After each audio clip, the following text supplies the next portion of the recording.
Let's take a look at this interesting ACT math geometry problem. All right, so what we have is the coordinates of a circle are given, center is 2, 3, and then you have a radius of 5, and there is a point P on the circle which is given to be 6, 6. So what are the coordinates of the image of P after the circle is rotated 90 degrees clockwise? So it's being rotated 90 degrees clockwise.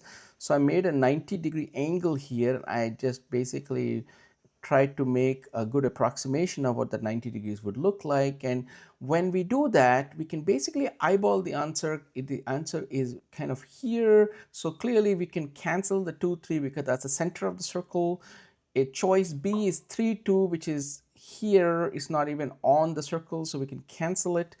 Choice C clearly looks like that's 5 and -1 on the y-axis, 5 on the x-axis. So this looks like the right answer when we eyeball it, when we look at it, make a rough diagram, that's where it falls. So if you're in a pinch for time, then that's the strategy to use. Quickly draw a quick diagram and make it as accurate as possible. Now, if you look at this choice D60, this is here, this angle formed doesn't quite look like 90 degrees.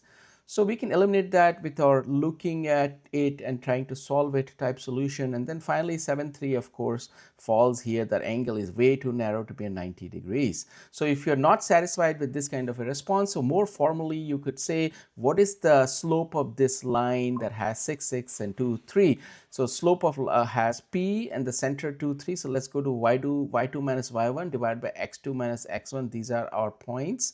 So 6 minus 3 divided by 6 minus 2, that gives us a slope of 3/4 for this line. Now remember, the perpendicular line is going to be negative reciprocal. So when we do negative reciprocal of 3/4, you get -4/3. So that is the slope of this perpendicular line.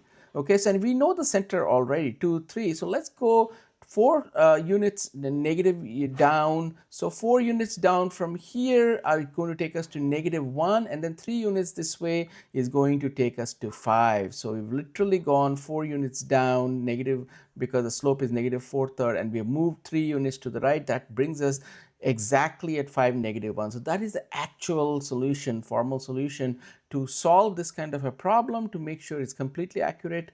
But you see, just by looking at it, if you have a fairly accurate diagram, you will be maybe able to just squeeze through, get the correct answer on problems like this. Okay, so let me know if you have any questions in the comments below, and I hope you enjoyed this video. I will talk to you in the next video. Of course, our choice is choice C, which is the correct answer. Bye.